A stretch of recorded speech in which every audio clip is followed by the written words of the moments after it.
giving you the real from A to Z surrounding the Dallas Cowboys. News, updates, rumors, transactions, takes, and more. So strap up, Cowboys Nation, and start your day off with A to Z Sports. Live with Will Steele. 3, 2, 1. Here we go.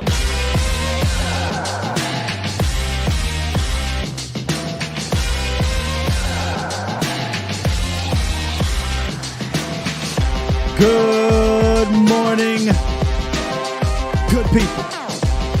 Welcome to A to Z Sports Live. We stream live on YouTube. We on Facebook.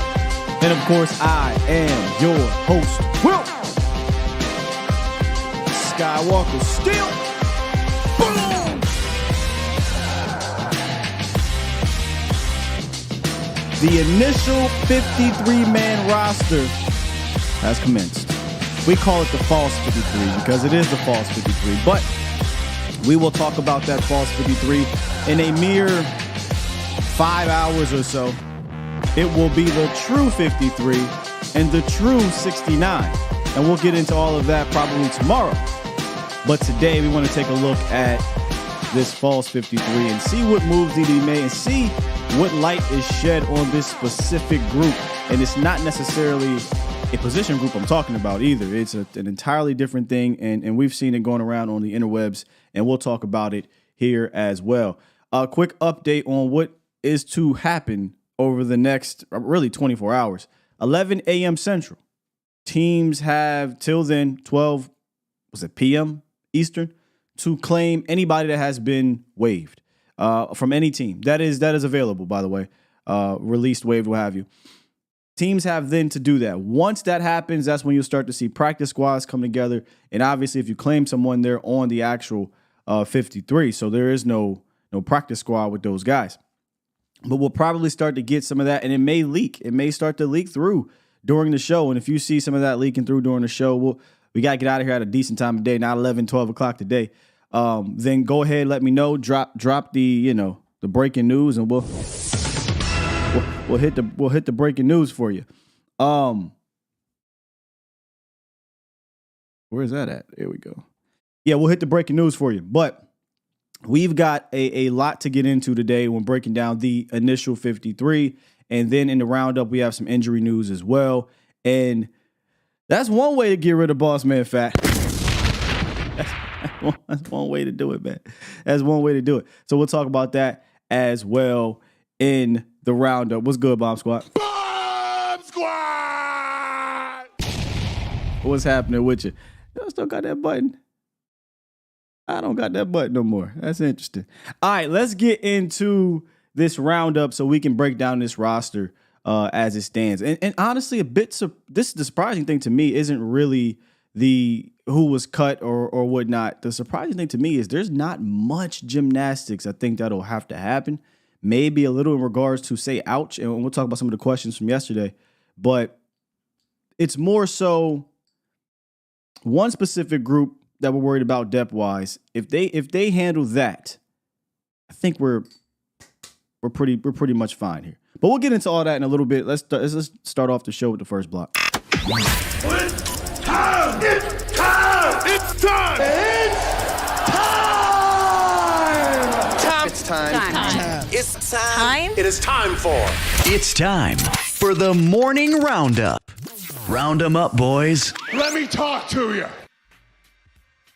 Let me talk to you. Jordan Lewis, now, I think it was a couple days ago where we figured out he was going to be activated off the PUP list, and he was activated off the PUP list. So he will be starting the season on the 53-man roster, and he sounds like his spirits are up, and we'll get into that in a second, and he'll be ready to go. Now, this is what J. Lou had to say to Patrick No-C Walker, who wrote a fantastic article. Put a pin in that. He said, the tough part is over. It's honestly just seeing if I can go out there and perform to the best of my ability against somebody else. I can do all the breaks, the cuts, and stuff like that, but it's now about getting back into the fold and playing football against people. There's two sides to this thing. There's the, hey man, it's awesome that he's ready to go, but will he be really ready to go in 2 weeks' notice? That's something that we'll have to continue to monitor. But shout out to Pat, man. Pat has been, man, I told Derek straight to his face, what an unbelievable get for .com. Unbelievable get. But Pat brought the human side of the sport to his article with .com when it came to J. Lou. J. Lou was going through some mental health hurdles, right, with the injury, which, again, I always say this. When it comes to the physical aspect, a lot of the time, those guys get over that. It's the mental. But this time, it was more the mental health for J. Lou. He was going through some things. He was struggling mentally, dealing with the injury, and he was kind of essentially ignoring people and just dealing with it probably in a way you really shouldn't. But the coaching staff came to his aid when they figured something wasn't right, something was going on, and they came to Jordan Lewis's side. And this is what Jordan Lewis had to say about it. He said, it made all the difference, honestly. When I was down, all of the coaches came to see me. Those guys came to see me, and it just made all the difference. To see they were fighting for me made it easier to go out there, go out there and perform. So it's good to know J. Lou is back in a better state, mentally and obviously physically, because the Cowboys are going to need Jordan Lewis. He didn't hit the IR, which no one expected him to do so, but 4 other people did hit the IR. Josh Ball being one of them. Josh Ball, DeMarvion Overshown, David Durden, and John Stevens Jr. all hit the injured reserve list. Now, the difference between this one and making the 53 and hitting the IR is you cannot come back. So, obviously, Stevens Jr., David Durden, DeMarvion Overshown, tore ACL. They weren't coming back anyway, so that was an easy decision. But according to Gelkin, Josh Ball had an injury that would keep him out, a couple months. He could have returned, but instead they put him on IR, and he will not be on this roster. Well, technically he'll be here, but he will not be available. He will not count against the roster, any of that, for the 2023 season. Next year is a different conversation. We'll talk about that about Josh Ball once we get to training camps or not training camps, but off-season talk and all that. But that's so far down the road. No one cares about that. Right now, he's among the 4 guys on injured reserve. And also a key note here. Ronald Jones is technically still here. So Ronald Jones doesn't count against the roster as well. However, because of the suspension, until that is over, he can be here. The Cowboys have his rights. So he is also on the reserves list, but he's dedicated as a suspended guy. So that'll be interesting to see what happens over the next about a month, really. Over the next 3 weeks. After the Cowboys' first 2 games, what will they do with Ronald Jones? But that's a future problem to deal with. But right now, he's among the other guys on the IR, or not the IR, the reserves as well. Now, this was the biggest news that came out of yesterday during the roster cuts. The Dallas Cowboys swap cornerbacks. They trade, and I got to press the button for this. They trade troubled cornerback, Kelvin Joseph, which ends that experiment, to Miami for another cornerback, Noah. I'm at the Omni. Try. Hold on 1 second.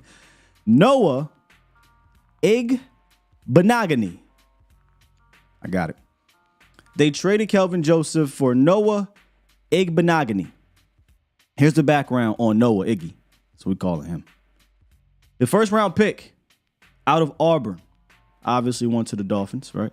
Didn't really catch on in Miami. Now, I think he was there. I could correct me if I'm wrong. For the who was the head coach that left? Had all this situation with the Belichick stuff, and I can't remember his name, but his defenses seemed to be defenses that were a bit tough for these guys to get down pat. But nonetheless, he just never worked out there. Vic Fangio is there now as a defensive coordinator. Seemed like he was doing better. Flores, thank you. Seemed like he was doing better, but it was a kind of a bust of a first-round pick. Let's just be honest. He wasn't good for the Miami Dolphins in a similar fashion to Kelvin Joseph here. So his potential was never realized in Miami. The difference being, Kelvin Joseph was also a problem off the field, right? The red flags came into play for Kelvin Joseph here in Dallas. I'm not hearing about anything about red flags for Noah Igbenogany. The interesting thing, though, is that they didn't swap the same position. They swapped two different positions. Kelvin Joseph was going to be one of your depth guys as a slot guy if he even made the team. That seeing this means he wasn't. He was going to get cut. But nonetheless, he was your slot guy. Noah Igbenogany, he will be your boundary guy. According to Mike McCarthy, that's something that they valued when looking at him and bringing him on to this roster. So why is that interesting? Well, because J. Lou's back. So I think they feel comfortable with where J. Lou is as being that second slot guy. And Dorian Bland is going to be your starting nickel. We know that. But if you go look on the boundary, you got Trayvon Diggs and you got Stephon Gilmore. After that, really your only experienced boundary guy was Nahshon Wright, who, by the way, made the team. But I feel like Nahshon Wright is going to be going to IR. This is a guy that's been out. He's hurt. And the easiest way to keep him on a roster and keep him around is to, hey, man, you hurt. You all right? Nah, I'm good, coach. No, you ain't. IR. Difference now is IR. You can come back in 4 weeks. So technically, right now, Noah Igbenogany is your backup boundary cornerback. But what about Eric Scott Jr.? Yeah, I mean, sure. I don't feel like they're ready to throw Eric Scott Jr. out there just quite yet. Hence why you go out and get Noah. So we're clearly banking on Dan Quinn, Al Harris to tap into Mr. Igbenogany. That sounds crazy, by the way. Shouts out to the Bomb Squad. That sounds like a villain name. This is Mr. Igbenogany. His nickname has to be Iggy, right? Like, it has to be. So I think we're counting on Dan Quinn, Al Harris. I don't know if Joe Witt's going to have anything to do with it. Joe Witt, whomever, that defensive staff to tap into that potential that made him an early round pick, right? That made him, you get drafted at the end of the first round, but was looked at as kind of an early day two guy. And look, man, I kind of joked about it yesterday on Vacha's show. You give anybody the DQ, let's see what happens. Dan Quinn has resurrected careers left and right here in Dallas, and he's got the best out of a lot of players. Now, did he get the best out of some of those guys that came in late in the year last year? Nah, that's true. But Noah will be able to be here throughout the season and get a couple weeks of practice prior to. But he'll be able to be here throughout the season, and we'll see what happens. I'm not banking on anything one way or the other with this guy. You didn't. I don't know that you gained anything here in a sense right now as we're speaking, but I do know one thing you gained, and that's the off-field situation. There's no off-field unreliability when it comes to this guy like it was with Kelvin, which in all seriousness, good luck to him. I hope he gets his everything together and he continues to progress. He's had a good offseason in regards to the preseason, and hope that carries over in Vic Fangio's system, which is not an easy system for cornerbacks, by the way. It's a pretty difficult system, but we'll see what happens with him. So it sounded like McCarthy said teams took notice of him moving inside to nickel cornerback, and that raised his stock a little bit around the league. So it was a good thing to me that the Cowboys were able to get something for Kelvin as opposed to just straight up cutting him. However, getting rid of Kelvin Joseph and then the cuts that happened and the play on the field shed light to me to the 2021 draft class. Maybe from the outside and even on the inside, when you see Micah Parsons' name, kind of doesn't matter what happens after, right? I mean, you got a top 3 player in the league. But a team that big draft and develop doesn't really mess around in the other pillars of team building, which is free agency and trades. However, they've done that this year, thankfully. But historically speaking, over the last decade or so, it's not what they do. You don't want to see this from a draft class. And let's just keep it funky, if we may here. Micah Parsons absolutely saves this draft class, without a shadow of a doubt. And we, did kind of a hindsight look the other day where there were other players that we liked. I think Amon-Ra St. Brown. You could add Micah. And I hate to do this, and I'm sorry, but you could add Micah, Asante Samuel Jr., Osa, Amon-Ra St. Brown, and the Browning kid over there in, I believe he's in Denver. So obviously hindsight, you could do it with every draft class. But when you have 11 picks and you miss essentially on 7, for sure you miss on 7, you probably are not going to bring back 8, maybe 9 of these guys. That kind of sucks for a draft and develop. And obviously the check marks here to me are guys that hit. You could put a check mark next to Chauncey. I wouldn't argue with you. But I kind of got it in the middle there with Chauncey because, again, round 3 guys, eventually you want those guys to progress into starters or, impact rotational dudes. I think Chauncey is still pushing to be that. He is going to be a part of the rotation. He had a fantastic season or finale against the Washington football people. And from time to time, Chauncey shows up. But Chauncey ghosting Amon-Ra St. Brown. Chauncey ghosting the Browning kid. Chauncey, you know what I mean? So it's like, damn, we could have did boom, boom, boom, boom, boom. Or we could have traded half of them damn picks for established veterans to help you get over the damn hump, which is something that I have been screaming for years, and they finally started to do it this year. And I wonder if looking back at this 2021 draft class, they said, 4th round picks, 5th round picks, what are we doing? Why are we so gung-ho on holding on to these? We're good at hitting in the middle rounds from time to time, or else it's about 50-50, which is good. But if I could take that other 50 and turn it into a proven veteran, Stephon Gilmore, turn it into a proven veteran, Brandon Cooks, turn it into a proven veteran, Jonathan Hankins, that'll help me get over the hump. I'm doing that all day and tomorrow. All day and tomorrow.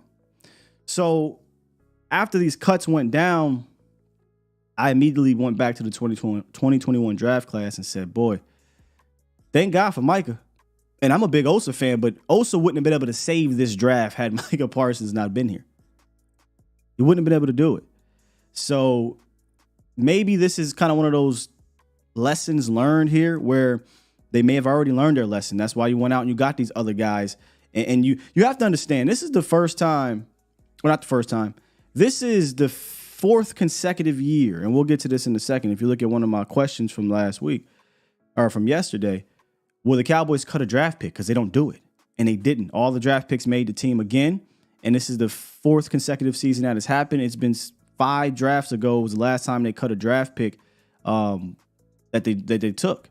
And this is a big Mike McCarthy thing. This is a draft and develop. He talked about the percentage of the roster that he wanted to be on his team that were rookies is in the 20 to 24 or 25% range. And every year he's kind of done that when you count, draft and undrafted free agents. Now this year, I'm not really counting Aubrey, but there was only 2 undrafted free agents that made the team, which we figured it'd be tough because you look at the roster, that's a tough roster to crack. It was a really tough roster to crack. But I just wanted to point that out about the 2021 draft class. And look, you're not always going to hit on all these. You look at the 2020, you did good. 2022, still working, but it looks like that's going to be pretty solid too. 2023, obviously, we haven't even played just yet. So it's really just that class. And that's the most picks the Cowboys have had since 2009. So I thought that was a very, very important year. And me personally, I would have 100% used some of those picks to go up and get somebody or go get a proven veteran or something. It's kind of crazy when you see 11 rookies make a team.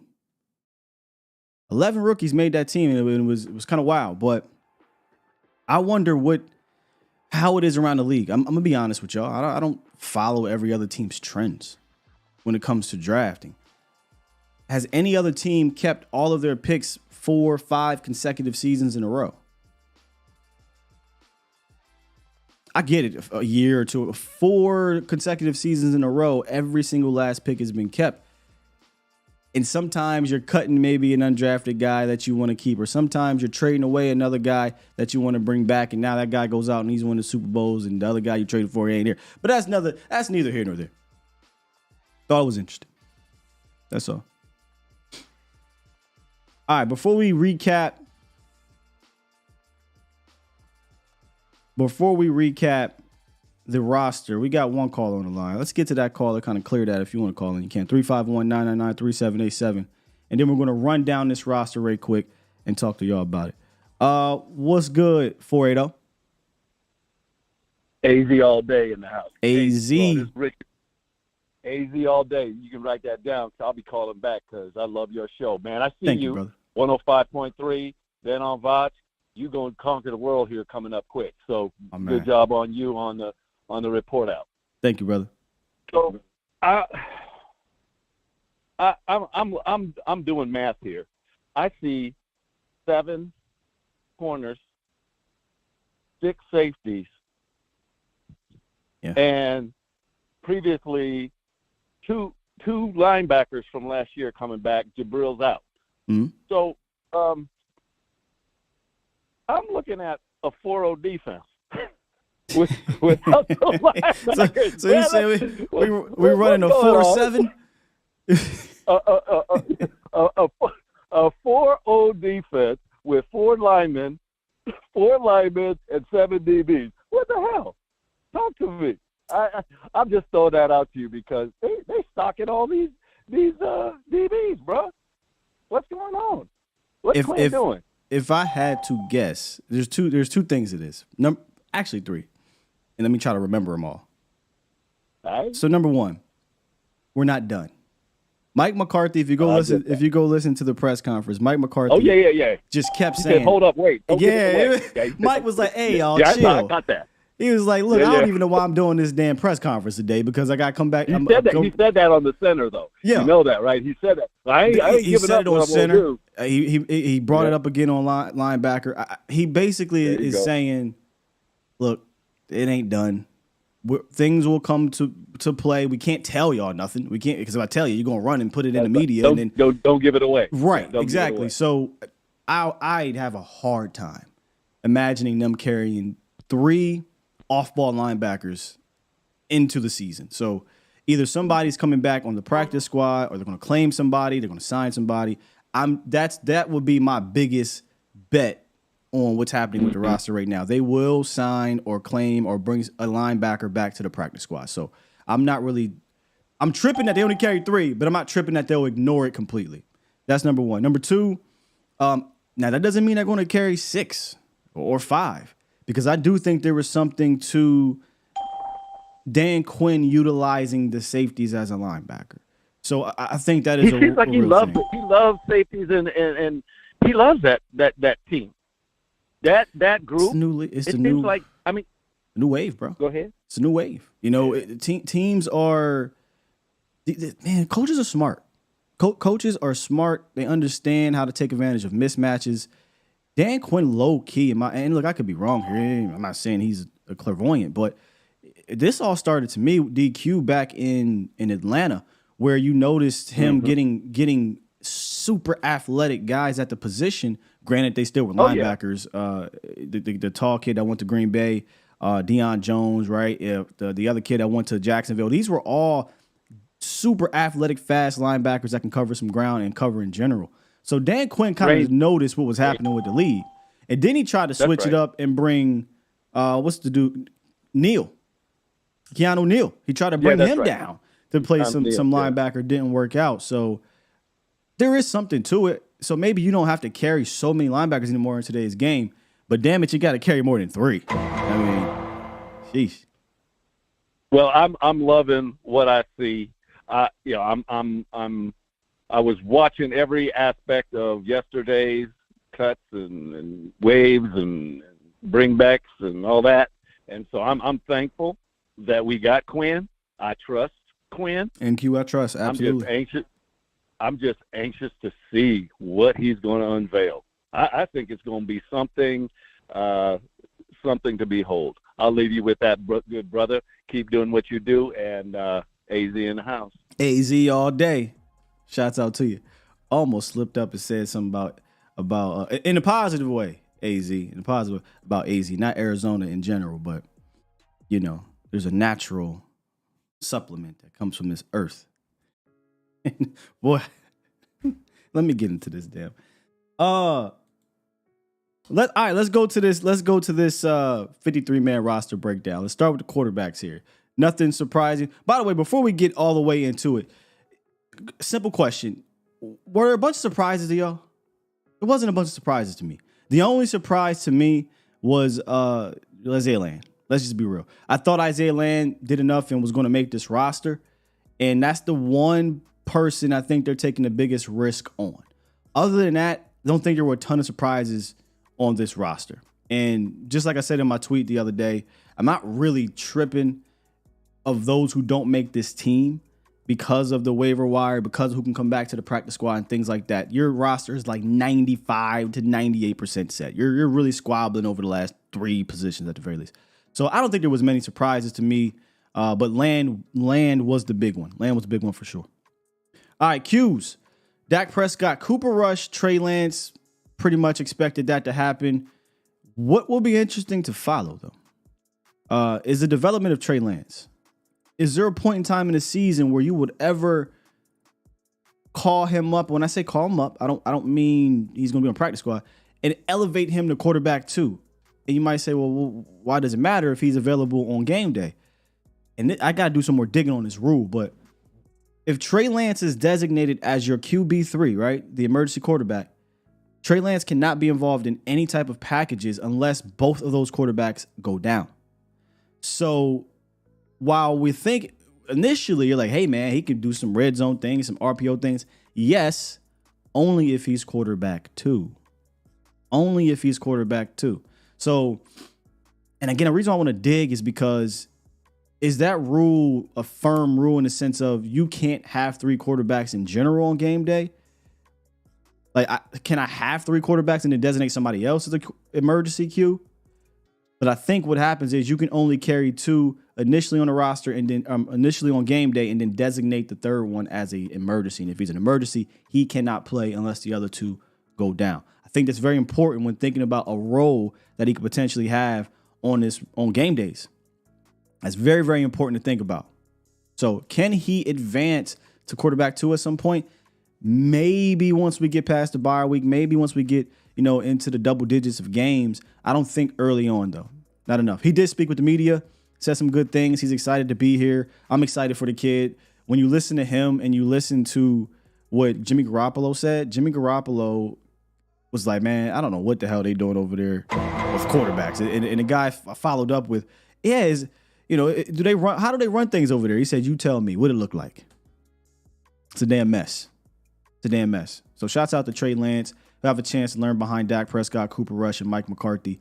And I think he'll benefit from this, whether it be here, whether it be somewhere else.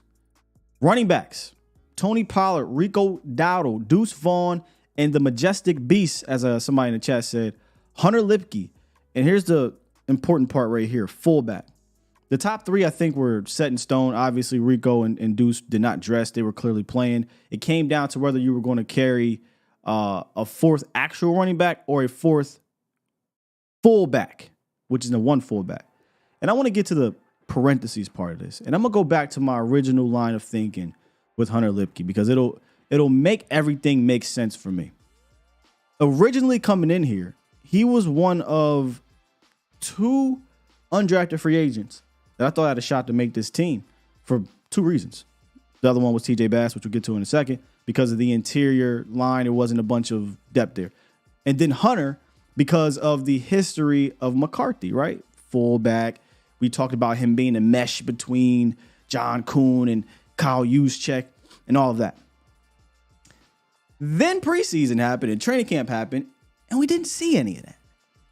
We saw halfback Hunter Lipke. And y'all know my spiel on the whole halfback Hunter Lipke. But I'm gonna say this. There's just no way that a Kellen Moore is gonna utilize a fullback more than a goddamn Mike McCarthy. Not happening. Don't believe it. And this is what I mean by that.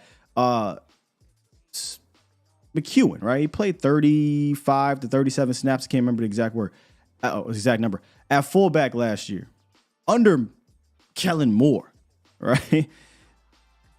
I'd imagine Hunter Lipke can double that at the fullback position. I'd imagine, and this is what I was thinking about yesterday. Hunter Lipke was used as a halfback as a test run. Can he do it if we need him to do it? But I don't think he'll be used. There's no way, right? He's going to be used as a halfback during the regular season. Because if that is the case, you just completely eliminate what makes him Hunter Lipke, the majestic beast, right? And that's that versatility.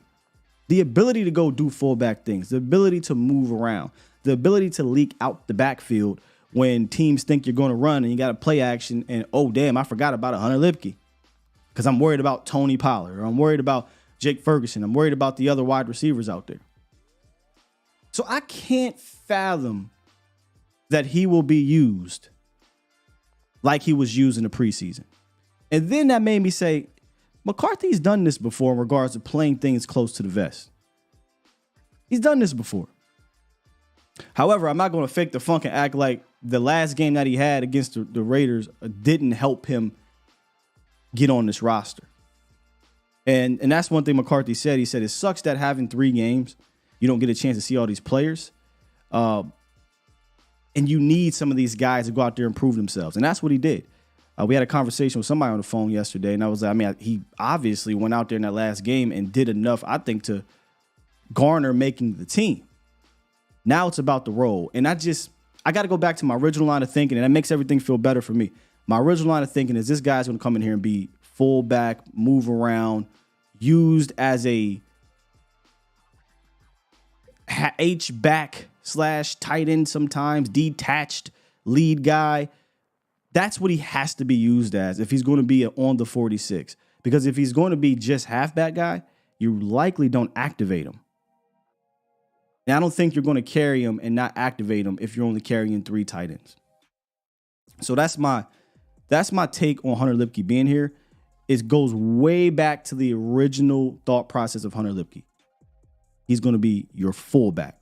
No way in hell is going to be your halfback. Can't do it. Won't do it. Wide receivers, CeeDee Lamb, Brandon Cooks, Michael Gallup, easy. Oh, and Jalen Tolbert, easy. Kamante Turpin, easy. We knew these guys were going to make the team. Jalen Brooks. Jalen Brooks felt super duper safe to me weeks ago. Slipped a little bit after the first game. Got a little bit back in the second game. And then the third game, did he even play? I couldn't even remember him playing out there. But again, goes back to draft class. They just don't cut their guys. He makes the team. And honestly, under Mike McCarthy, I don't think I'll ever bet, and I didn't bet. That's why I've been saying it for years. I will never, ever bet on one of the draft picks not making the team. They would absolutely have to stink to not make the team. So Jalen Brooks makes the team, rounds out to 6. And this 6 compared to the 6 or 8 or whatever it was going into last year is miles better. Miles better.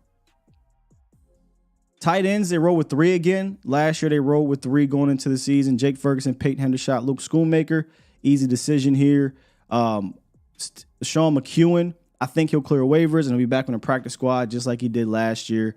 If he doesn't, there's a ton of Shawn McCoy's out there. I don't really think it's a crazy deal, especially since if you're looking for the lead block situation, Hunter Lipke can do the lead block things.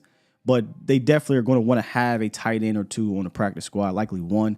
Shawn McCoy being that one. If I had to bet on anybody coming back to the Cowboys practice squad, Shawn McCoy would definitely be that one. O-line. Tyron Smith, Tyler Biadasz, Tyron Smith, Zach Martin, Terrence Steele as your starters, easy. And then the backups, Matt Waletzko, Austin Richards, TJ Bass. Man, look, we love Austin and we love TJ, right? And Matt Waletzko, we're still trying to develop. He ain't got no shoulders. We'll see what happens with him. There's word out there he could potentially be another IR stash. This could be a sneaky veteran or claim or trade or whatever. This could be another sneaky one of those moves where you bring in a backup tackle. Because Austin Richards, I don't know if they're going to swing him to right tackle. And it looks like they want to go backup left, backup right, where TJ Bass is right now your swing guy. What about center? Well, Mike McCarthy says, slow your roll, shut your mouth. We're going to have a center on this team today. Just holla at me at this time today. So I think either one or 2 things are going to happen. They're going to bring back Matt Forniak, which, whatever. Or possibly Brock Hoffman, which, whatever. Not a fan either. But It is what it is. You do need a backup center, and right now you do not have that. TJ Bass is not playing center. Austin Richards is not playing center, neither is Matt Waletzko. So depth, if there was one spot, actually both of these spots, where depth was never addressed throughout the offseason, it's the interior O-line and it's the linebacker position. They said, let's play this out, let these young bucks see what they do. Look, we got something out of Austin and TJ. But at the end of the day, that's still not enough depth, in my opinion. And look, Matt Waletzko, I just don't trust his shoulders. Like, his shoulders are going to give way. They have given way. However, as the note, by the way, shout out to BTP Blog the Boys. This is their 53-man roster. Chima Edoga, they say here, was a roster cut Tuesday, but is expected to return. Yes, per reports, Edoga has been given the wink. Chuma Edoga will be back on this team. He got cut, but they'll sign him back on the actual 53-man roster, right? And there's going to be a couple guys that have to do that. The Cowboys did slight roster gymnastics, not as egregious as last year, but slight roster gymnastics where you have to get about 2 guys back on this roster for sure, which makes me believe there are going to be 2 guys that go to IR. Chuma Edoga is going to be one, and I just wonder if he's going to be your veteran interior swing / veteran backup tackle. The stuff I saw from him out there at camp, bro, he was getting worked. So I just say throw Austin Richards in there, throw TJ Bass in there. If he's going to be the guy, throw those dudes in there. Let's roll. Just let them deal with the fire, honestly, over Chuma Edoga. Switch to the defense side of the ball. Nothing shocking here from a defensive end standpoint. Micah, D-Law, Dorrance, Sam, Dante. The only one that's shocking is Isaiah Land didn't make the cut, but we got about 2 hours here central to decide if he'll make it through waivers or not. Isaiah Land's going to be that he'll never make it through waivers, but makes it through waivers guy, right? That's this year's Malik Davis. Everybody said Malik's never going to make it. He made it through. Isaiah Land's got to be that guy. At least I hope he's that guy. Defensive tackle, Mozzie Smith, Jonathan Hankins, Osa Digizua, Fehoko, they have listed here at tackle, Chauncey Golston, and Neville Gallimore. And as we broke yesterday on the show, no Big Bo making the roster, with Neville making the roster. And as we were talking about this yesterday and we were diving into the makeup of this roster, we came to the conclusion that there really wasn't just a pure 3-tech behind Osa. And I think that gave Neville an advantage. And another thing that obviously helped Neville is that he wasn't as bad as he was last year. Last year, if he had the same preseason and offseason he had last year, I don't think Neville makes his cut. But Neville he held his weight enough. And I do think draft pedigree comes into play here. Former 3rd-round pick. If he doesn't play himself off the team, they're not going to move on from him because draft and develop. So I think Neville rounds out this defensive tackle room. Excited for Fehoko that he showed some flashes at everywhere, really. You saw him play some 5-tech. You saw him stand up. You saw him move inside. He's going to be a fun player, I think, in the future here for the Cowboys. That's where things get interesting. Behind these guys, linebacker, Leighton Vander Esch, Damone Clark, Devin Harper, and they've included Marquise Bell here, probably to save face of how there's only 3, but I'm not including Marquise Bell. Marquise Bell is going to be doing some linebacker things, but he is not your full-time off-ball linebacker to me. You've got 3 of those, and I just find it hard to believe that's who we're rolling with, especially when a guy like LVE has been hurt guy his entire career. So you're one LVE waking up and saying, my neck hurt, from being down to 2 off-ball linebackers. And we had a conversation with the first caller where, yeah, there is something to having a bunch of safeties that are going to play linebacker for you from time to time for Dan Quinn. But at the end of the day, 3 is extreme. I don't care what formation you're playing. 3 is extremely light. And then let's call it 2.5 when you got a guy who has been saying ouch for all of his career. So this position is not even sneaky need, I think, once these waiver wires and free agency and whatnot ends. But this position and possibly offensive line depth are 2 positions I would be shocked if they don't claim or sign back or whatever for this roster or for the practice squad. There's just no way I think you can operate throughout the season on 3 off-ball linebackers. Expect to see somebody added to the 53, or expect to see one of these guys make it back, or 2 of these guys make it back onto the practice squad. Cornerback, Diggs, Gilmore, Bland, Lewis. To me, no surprise here. Shouts out to Jay Lou for getting through everything he got through. He's activated off PUP. Eric Scott Jr., Nashawn Wright, and Noah Igbenogany round out the cornerback room. If I had to guess, Nashawn Wright is going to be one of your other ouch IR guys for sure. That'll open up a roster spot for either a Chuma or a linebacker or someone else. But Nashawn Wright, I don't think, is going to be on this roster in the sense of week 1 availability. IR for Nashawn Wright, in my opinion. Everyone else, no surprise here. I mean, Noah is a trade, but this is kind of standard status quo going into the season. Safety, you got Dono, J-Ron, Malik, Israel, Wanye, and I'm including Marquise Bell. Marquise Bell in this deep safety room.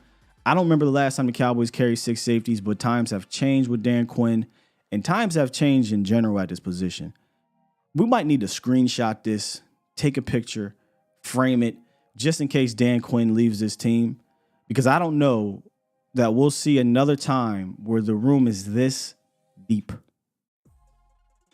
Dan Quinn has changed the thought process of the Joneses right now. If Dan Quinn leaves, maybe they go back to saying, to hell with safety. But since he's arrived, this room has improved tenfold from day one, if we're being completely honest. The minute he got here, the safety room has been taken seriously, and we are reaping the benefits as fans. And then the specialists, Brandon Aubrey, Brian Anger, they did cut Trent Siege. Again, slight roster gymnastics. They did way more roster gymnastics last year than this year. And they cut CJ Goodwin, but those guys will be back. Obviously, Trent Siege will be signed onto the active 53-man roster, where in my opinion, CJ Goodwin will be brought back onto the practice squad. And I think they'll probably call him up 3 times. That's just what they do, call CJ Goodwin up 3 times in a row. And then we'll see where we're at from a injury standpoint until they sign him to the main roster. Or they could just sign him to the main roster, but I believe they'll save that for a more important position on the team. So there is your, what we call false 53. Your full and real 53 and 69, I think, will happen by about 1 o'clock Eastern today. And maybe it stretches further. Maybe they'll still be on the horns trying to make trades. Because I don't think you have to be done making trades. But I do think linebacker, interior offensive line, there's a few names out there. Shout out to John Oney. He brought up Corey Littleton. That is a great name. Deion Jones is a very popular name, a guy that I've told you guys I would be interested in a long time ago. Found out there was some relationship issues or what have you between him and DQ, but it's DQ, right? Like DQ is just a good dude. So I'd imagine whatever was whatever 3 years ago, 4 years ago, could potentially be squashed. Deion Jones is no longer that first or second round pick he was in Atlanta, the Pro Bowl Deion Jones. He's the I got cut twice Deion Jones, so I need to shut my ass up and just go play where I could play. So I'm still interested if there is no off-field issues with them, but linebacker 100%, go get me a backer, man. Y'all know Rashaan Evans is another name. So Evans, Jones, if there's no issues there. Corey Littleton was another good one. Christian Kirksey was another good one. On Vach's show, I know we don't need a safety. We don't need a DB. But Desmond King was cut. Desmond King got like 5 picks the last couple years. He returned some touchdowns for you. He can go in the slot and do some things. He can come down. He's a firecracker back there, man. And I'm just shocked that he got cut. And not that we need safeties. I'm being a bit greedy here, but shit, man. I'm trying to collect all the Infinity Stones for this run. All of them. And if we playing safeties at linebacker, damn it, pick up the phone. Desmond King went to the Steelers. See, I knew that wasn't going to last long. All right. Got through the 53-man roster, the initial, the false. Let's get to these calls, man. My writing brother, what's up? Hey, good morning, and God bless you and your family and the show and Watch's family too. I just want to say that I like the situation that they brought in on Trent Lawrence, because you know what I'm saying. It's good that Dak Prescott has somebody like that, because Dak Prescott is going to teach him Dak Prescott's job is not in jeopardy. I see Dak Prescott's going to help him, and he can be our backup future quarterback. Mm-hmm. You know what I'm saying? Like they say, you don't got to go to the draft. You already got him in-house and just grooming. You know what I'm saying? But Cowboy fans sometimes, they make things more than what it is. You know what I'm saying? What you think? Yeah, bro. We talking about Cowboy fans. I mean, we are notorious because they want to make it seem like, you know, it should be a quarterback controversy when they should be excited that we got somebody like that coming into a backup. That's what I'm trying to say. I agree. We kind of went over this the last couple of days. Yeah, I mean, this is a win-win. But again, we talking about Cowboy. We just do too much sometimes. I'll just say that. So yeah, this is a win-win. Yeah, exactly. But other than that, you know what I'm saying, I think this is going to be you know what I'm saying, because I think like the roster looks really good, it looks solid, and let's just see what happens. God bless you in this show, like always. You keep up the good work and watch family too. And let's go, Cowboys. Let's go get that Super Bowl. Let's do it, man. Let's do it. All right, let's keep it moving, man. Let's talk to Marcus. What's good, Marcus? Hey, Scott, good morning. What's going on? What's good? Ain't nothing much, man. Hey, man. Hey, you know what's funny, man? You know, first, I'm giddy about one of the, you know me, I don't discuss about it before, you know. But, Tom Rothman, right? Actually, yeah. I was kind of expecting that whole thing with him to go the other way. First, I knew he was competing with Shawn McCoy because of the role that they were playing in the offense. 100%. And I didn't, and I Shawn thought, McCoy was competing with him, yeah. Yeah. I kind of thought, it would go the other way. I thought they would keep McCoy and stash Lipton. I think the game that he had, that Raiders game, they just probably was like, I ain't gonna risk it because of what he did out there. I think that was their thought process. Okay. That may be so. But I guess they got to the same destination that they took the different route, and I thought. So again, like you guys say, if they got Nipsey on the 56, or if they dress him out every day, hey, he's got to have a role. So I don't know about him on special teams or anything like that, but he's got to have a role in the offense. Even if it's a minor. Well, he's going to have to play special teams. You know, he didn't play much of it in preseason, only 9 snaps, but he's got to play special teams now, which I don't foresee that being an issue. Okay, yeah, because he's another athlete. He can do that. You know, be a weird, maybe be a weird. What he ain't no weird stuff. He might be somebody. Well, I'm having a hard time hearing you, so I got to get last point in. Okay, just liking everything, man, and everybody looks good, particularly on the offense for the preseason. But you got a head coach that knows how to bring players along. They got people that they like.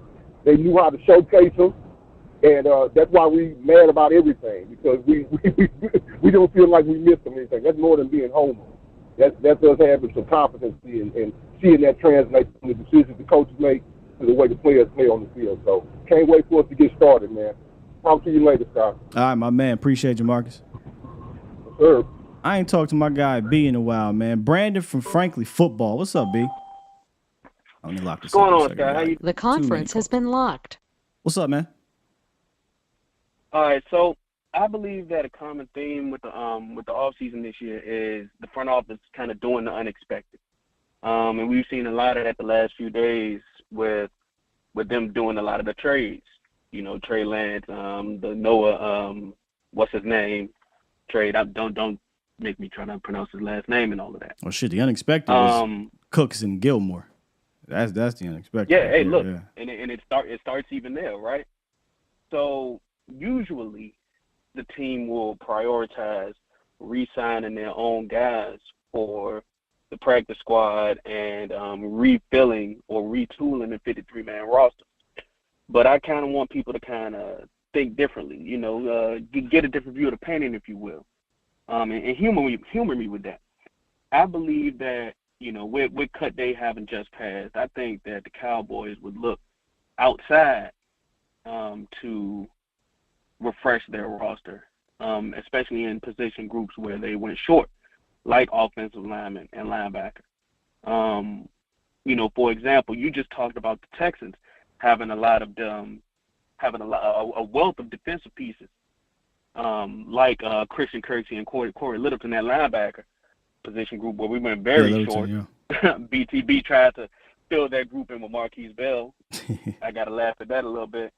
And even somebody like Tyree Gillespie, who I think is a great young safety who has a lot of potential left. But then you also got offensive linemen like what's the dude from Detroit? Connor Galvin.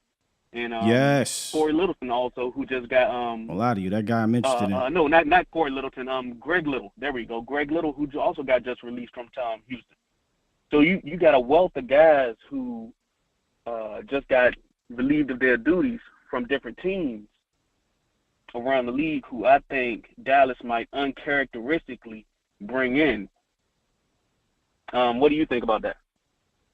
I think they're going to try to bring back their guys first, but you know me, I'm looking, how can I get better if it's possible? And you say, well, how do you get better from another cut guy? Hey, man, like one man's trash, another man's treasure. So, you know, I've got my names. You name one of them. The kid from Detroit was a guy I was looking at. It looked like he gave up like one pressure all season, all preseason, off season or something like that. Baylor kid, right? Yeah. The tackle? Yeah. He's a big tackle. I'm 100% interested in that, especially with the whole Matt Waletzko thing. Look, man, I'm kind of out on Matt Waletzko. His shoulder's built funny. Yeah, I'm out on Matt Waletzko. Hopefully he gets better, and if he is on this team and you have to count on him, it works out, right? But I don't think he's ever going to not need surgery on that other shoulder now. But nonetheless, man, yeah, that's a good name. We talked about Littleton's a good name. And there's a whole bunch of other dudes. 1,100 players hit the waiver wire that they're I think it was McCarthy who said a lot of work is about to be done for this personnel department. They're out there scouring right now. So it'll come down to let's look at our guys first and how do they match up with these other guys. So I'd go out on a limb and say at least one guy from outside the organization could be here.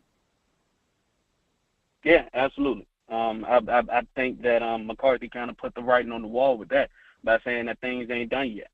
You know, obviously they would try to bring their own guys back, but, you know, him just saying that things ain't done yet, they wouldn't have sent those guys back just to bring them back on the 53. Not the 53, you know, that the would practice be squad. Hustling backwards. No, you're not bringing them back on the 53. What you do is, and some of them you might be, because they did roster gymnastics where two guys are going to go on IR, I think, and then you do sign somebody back to the 53. But the practice squad plays a major factor in this now, and I love what they did since COVID, because remember, you can call up three guys, I think it is, right? You can call up three guys 3 times in the season. So I think the practice squad is another, we can't discount that either when it comes to how they're going to build this roster for the season. And I also believe it could go something similar to this. We talked about Hunter Lipke last night, and I try to go live like once every other day. I just talked about this last night. The running backs and the receivers is 2 positions where they went a little longer and then went short in those other positions. I personally believe that they went longer, if they were to bring in normal. I wouldn't consider. But I believe that in this particular case, would they then release a guy like a Jalen Brooks? No. In the event that they find that they get a guy that they like a Connor Galvin off of the street. No. Or would you say it like a Hunter Lipke in that case? Would you release one of those guys if you were able to fill a position of need? You're not releasing any of these dudes. You're first of all, Jalen Brooks is your draft pick, right? We talked about that. They do not cut those. It's not happening.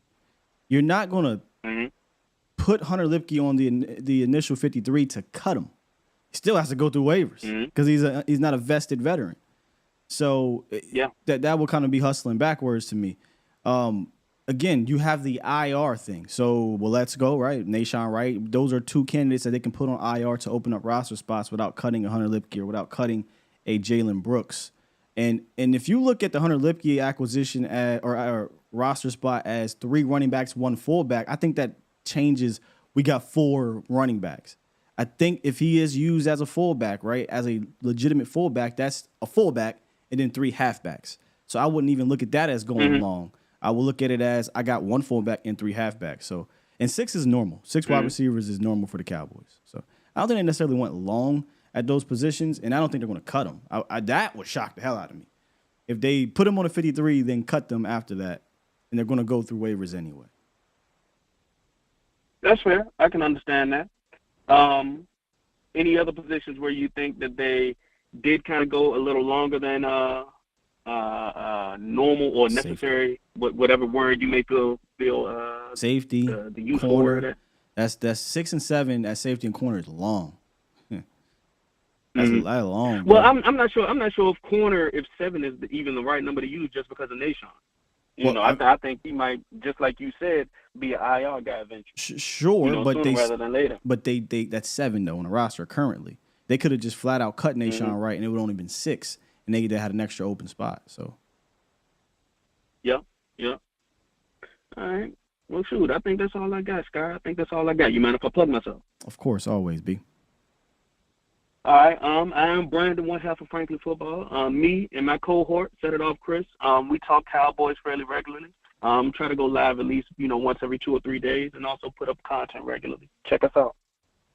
Our guy, man. Appreciate you, B.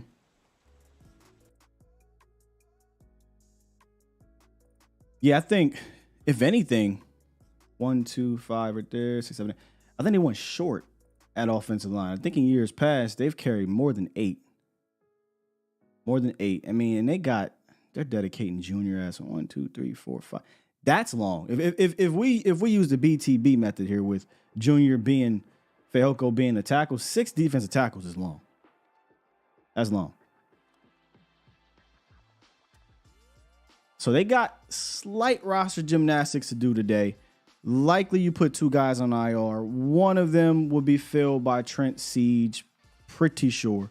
Right, you put Trent Siege on the 53. I doubt they'll put him on the practice squad, and they will call you up. We need a snapper. We need a long snapper. So he'll probably take one of those, and then the other one will likely be either a guy that you bring in out of the organization or somebody you bring back. Chuma Edoga could be another one. But personally, I put Chuma on the practice squad. I'm gonna go sign me a linebacker, but. Again, we kind of made not fun, but we kind of talked about this yesterday. This is a kudos. This is a kudos to Will McClay. To talk about the third quarterback rule, and it seemed like you had some questions about it, and so I was calling to clarify how it works a little bit, if that's okay. Yeah, I didn't have any. The only question, I really didn't have any questions, but you can clarify, sure. Okay. So it's actually one of the bylaws. It's not a rule, but we can call it a rule for the sake of simplicity. But basically, as far as Lance being used in a way where maybe he's taken in and out of the game or put in the game even when the other 2 quarterbacks are not injured, that is an yeah. They're saying the stream went down, so let me. No. I mean, it's still running on my end, but. It's running on my end. Yeah, I see it too. I think we're okay. So, yeah, go ahead. Yeah, okay. So as far as him being put in the game, stay in your car because we're faster than you think. Not injured, that is an option. The only difference is whether or not he takes it on the other 2 slots. So if they designate him as an emergency third quarterback, then he would not be able to have an active roster spot, and they'd only be able to put him in the game if something happens where the first 2 quarterbacks are unable to play, and that's based on a medical evaluation. But if they did want to have the option of throwing him in there, then all they'd have to do is just make it so that he does have an active roster spot, and he'd have to be on the 53 instead of this outside third quarterback emergency thing. If they did do that, so he's already on the 53. Mm-hmm. He can't you can't do the emergency quarterback thing without him. Or not the 53, the active. Sorry, wrong terminology. The active game day. 46. Yeah. Yes. So if they don't put him on there, then he could be an inactive emergency third quarterback. But if he is active on game day, then he's taking somebody else's spot. But then they can put him in for whatever reason at all. And if they do that and they have 3 quarterbacks listed on their active list, then they're not allowed to have another emergency quarterback. So it just depends on, okay, do you want your third quarterback to be active and have the option of throwing him in there, or do you want him to be inactive and he's only going to be used in an emergency situation? And that's where I was I wonder if that's the bypass that they'll do if they want to carry 3, which back in the day it was kind of normal because they had that emergency rule tucked in there. But now it's because of how versatile the league is now. Do you want to say, hey, I'm going to elevate a position that I really don't even want to see the field? over a rotational guy that could play special teams, over a backup corner that can go out there in case somebody goes down. That obviously those guys rotate. So that'll be the game they'll have to play. Do I want to carry Lance on the active roster, or do I want to carry someone else? So that'll be interesting to watch depending on his development. Yeah, exactly. And that's the reason why the owners approved the rule, because for most teams, that's like a really easy decision. And for us, it might be an easy decision. But that's essentially why they made it the way they made it, so that it's not such a tough decision, because for most teams, it's like, yeah, we want that rotational piece or whoever, as opposed to a third quarterback that we don't plan to ever use. So they just won't take up somebody else's spot. So that's all. Thanks for letting me talk. All right, that's Jazz from BLS Podcast. Make sure you find her on... You're everywhere on that, right? Twitter and YouTube. Yeah, if you go to bitcheslovesports.com, you can find my articles that I write, link to YouTube, link to Instagram, Twitter, Spotify, all that. All right. I just can't say it, you know. I mean, I know it's Bitches Love Sports, but it doesn't sit right with me saying that and calling y'all that. So BLS Podcast. Yeah. I grew up a certain way. I can't do it. Let's keep it, bud. Let's keep it moving here.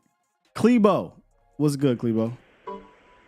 What's good, Sky, man? How you doing this morning, bro? I'm doing good. How are you? I'm doing good, bro. First of all, man, I just wanted to say, man, I love our roster, man. You know what I'm saying? The only thing I agree with you is with this Isaiah Lane, and that's all I'm really waiting for. That's the only one, yeah. That's the only one I'm waiting for, man, is to make sure, you know what I'm saying, he can make it back into the practice squad. And like you said earlier, man, you know what I'm saying, like McCarthy said, I don't even know why he did a press conference. This ain't going to be our team right here. So yeah, I was shocked that they put him out there knowing damn well you're not going to have a team that doesn't have a snapper. You know what I'm saying? Exactly. You don't have a snapper or a backup center. Like, or backup center, right. Yeah, that's the other one, yeah. So, but I just wanted to touch a little bit more on the Trey Lance thing, man. The more I think about it, man, I look at it and I'm like, I ask myself, man, like all these people who are defending Dak, and I love Dak. Let me get that out there. I love Dak, and I wouldn't want to see nothing more but the Dak lead us to a Super Bowl with an MVP season. Number one, because I'm a Cowboy fan, and then number two, because all the, the BS he had endured throughout, just not even just off season, but just his career. But, I just want to know, are these people are Cowboy fans or are they Dak Prescott fans? Because the more I look at this trade, man, and I look at Trey Lance, and I've been watching a little bit of film the last couple of days, and this dude got some talent, bro, and, you know what I mean? Like, he's definitely going to surpass Cooper Rush as the backup quarterback. So, a lot of people, who are worried about Dak's position, I don't think it's going to have any effect on Dak Prescott. I'm so confused right now, bro. Where are you going with this? I'm confused where you go. So you got beef with people that defend Dak, but you love Dak, but Trey Lance being here has nothing to do with Dak. Like, where are we going with this? No. I'm about to come. Now, I don't have a problem. I don't think Trey Lance. What I'm saying is. If Trey Lance, let's say something happens to Dak Prescott, and Dak Prescott gets hurt, and Trey Lance comes in and plays great, and he wins us a Super Bowl. What? Honestly, no. I'm just giving examples. Trey Lance can honestly. Do you think Trey Lance, like right now? Would you say Trey? Right now, I wouldn't say he's better than Cooper Rush in the Cowboys team because he doesn't know the offense. I'm but lost. Talent-wise. I'm just asking, talent-wise, do you think Trey Lance is better than Cooper Rush? There's no doubt about it. He has more upside and talent than him. But I'm just lost on where, like, I'm trying to follow you, but it's like so you have me go, okay, here, then you go, like, over here, and then you come back down. I have no idea where we're going with this one. So I mean, let's just slow it down a little bit and take it one step at a time. Let's take it one step at a time. Your first thing was you have an issue with people defending Dak Prescott, and then somehow that has to do with Lance. Can you kind of bring that together? My thing is, when I'm saying defending Dak Prescott, I mean the over defending Dak Prescott. Like basically like saying, because I defended Dak Prescott in a way of saying I don't believe Dak Prescott should be worried about his job. But the over defending Dak Prescott that I have an issue with is when they're complaining about the Joneses bringing in Trey Lance to, in their opinion, to replace Dak Prescott. the way I look at football, that's just competition. You know what I'm saying? So you following me right there so far? Kinda. I thought you just said you don't believe they brought him in to do that. No, what I'm saying is, no, I didn't say I don't think. I'm saying that I don't think he's going to replace Dak Prescott. Like right this year, currently, I don't think he's good enough to replace Dak Prescott, is what I'm saying. But what I'm also saying, the more I look at him, I don't think he's this bad quarterback that a lot of people are portraying him to be. You know, like he didn't even beat out Sam Darnold. So a lot of people are looking at Trey Lance like he's not a good quarterback. I mean, right now, he's not, right? Like, right now, he's a quarterback that has some talent that needs to be developed, and he needs to get some reps and whatnot. So right now, he's not a quarterback that you are counting on a team that, I agree with that. on a team that is ready to win a Super Bowl. And that was the problem with the draft pick in San Francisco. It's like, why the hell are you drafting a dude who clearly needs so much development on a team that is ready to win a Super Bowl now? So that's their loss, and hopefully our gain. And for his sake, where he can sit back, chill, not have to have any pressure on him and can develop at the position. So, all right, I think we're clear on that one. So the next one was, what if Trey Lance comes in, that goes down, and he wins a Super Bowl? He plays good. Let me stop. No, I like the other one better. I like to win the Super Bowl. Okay, yeah. I'm going there. I'm staying there. My whole point to that is let's say not, of course not right now. In my opinion, I think by like the bye week, week 7 or whatever. Trey Lance. I'm sorry. I was saying I don't know the point either. Toxic says something in there, but by the bye week, Trey Lance. I think by the bye week or whatever, because of what I see Trey Lance on film and what I see personally with my eyes, I think he will be our number 2 quarterback. I don't think that's anything crazy to say. I mean, that's kind of, I literally said that at the beginning of this. Like, and I said maybe by the bye week, maybe by week 10 or 11, he can, elevate himself to being quarterback 2, but not anytime soon. And that's a maybe. I'm not going to sit here and say that's going to be the case. Me too. But maybe. Me too. That's a maybe. I agree with that. It's a maybe. And I'm just saying, that's just my opinion. I feel like from what I see from him and what I see from Cooper Rush, I think it would be nothing to surpass Cooper Rush. But my main thing, okay, I'm glad you following me now. My main thing now is if something was to happen to Dak Prescott and Trey Lance steps in with this same team and Trey Lance plays good and he leads us to a Super Bowl victory. Awesome. Okay. Bro, awesome. we going to awesome. Hey, Vach, we going to jail. Okay, yeah, like I said, we're going to jail. Exactly. So, and I agree with you 100%. But what I'm saying, I guess what I'm really getting at is a lot of people that are over defending Dak Prescott. Will they now be mad? Will they? Who in their rabbit ass mind? Shouts out to Bro G. Well, come on here. Clevo, I can't let you go through with this asinine statement. No, let me finish. Because what you're trying to do is you're trying to paint people who support Dak Prescott in this light that, oh my God, we won a Super Bowl with Trey Lance, but I don't care because it wasn't Dak. What are we doing, Clevo? No, that's not what I'm saying, guys. Listen, let me finish. That's why I said let me finish. If after that point we go and we make Trey Lance our franchise quarterback now, sir, all I'm asking, will these Dak Prescott people still look at it the same? That's what I'm asking. Because I defend Dak Prescott too. Don't get me wrong. I love Dak. All this stuff about Dak. But I love the Cowboys more than I love Dak. And a lot of the stuff that I'm hearing, it seems like a lot of people love Dak more than they love the Cowboys. Bro, you could have came on this. You could have came on here and said, because you doing a whole lot of dancing, You could have came on here and said that. You could have just said that in general. You think people like Dak Prescott more than they like the Cowboys. But for your ridiculous example of if Trey Lance wins the Super Bowl, people who support Dak Prescott are going to come on here and have a damn problem for it. That is false. We won a Super Bowl, fam. Why are we go so? Are you one of the? You say you love Dak, right? You say you love him, which I find crazy because I'm hearing a totally different thing. How in the world are you taking such a awesome example and you're spinning it in such a negative light? Where is that coming from? Is it coming from a undercover, hatred of the quarterback, or you kind of want him to see him moving on? Like, I don't understand where this is coming from, because I'll poll it. I will poll it right now. Somebody in this chat, tell me they would come on here, the biggest Dak Prescott fan, the biggest one. You will come on here and have an issue with Trey Lance winning the Super Bowl for the Cowboys. If you are one, call into the show and let me know you got an issue for it. Please tell me why. Unreal example, Clebo. And yes, I'm fired up about it, because why are you going great lengths to shun people who support their quarterback?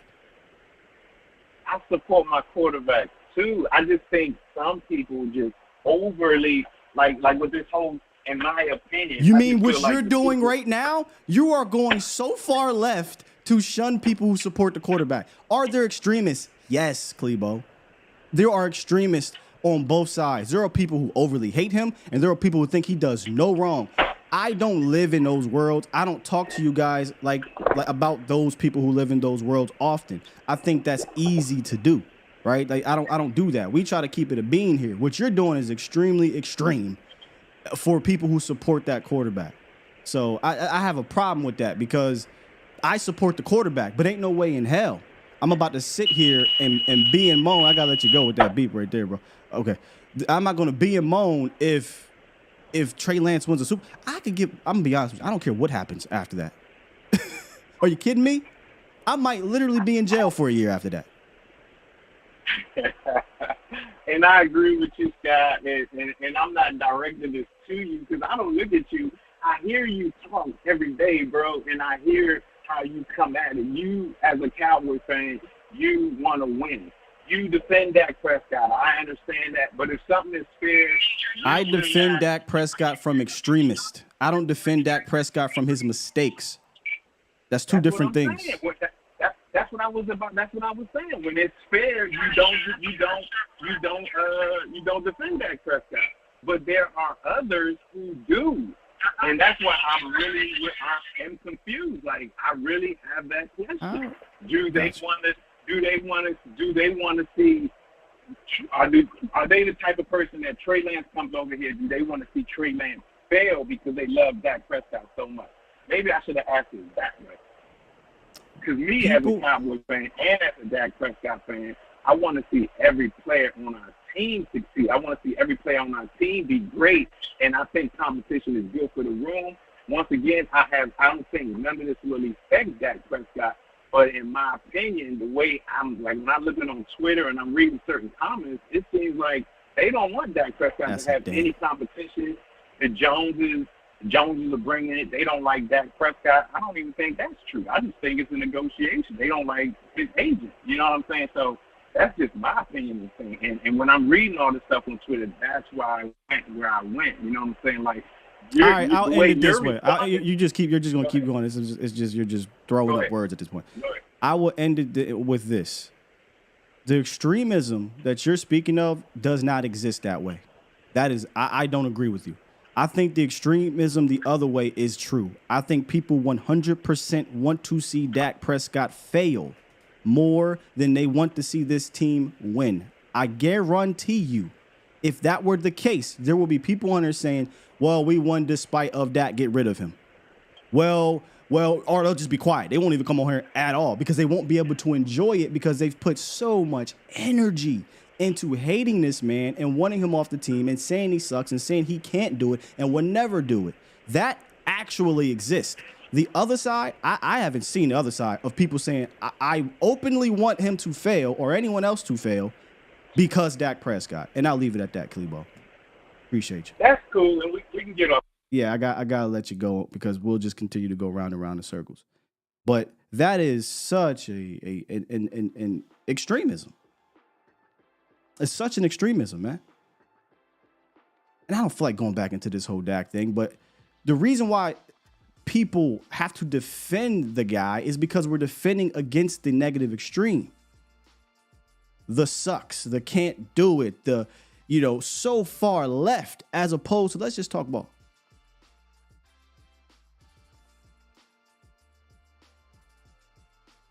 But there are real life Cowboy fans. See it every day. Who get him off my team. I hate this guy. He sucks. He can't throw the ball past 10 yards. He can't read a defense. He can't do this. He ain't that. This would never da-da-da-da-da-da-da-da-da.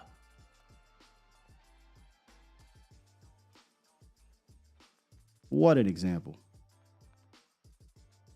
862, what's up?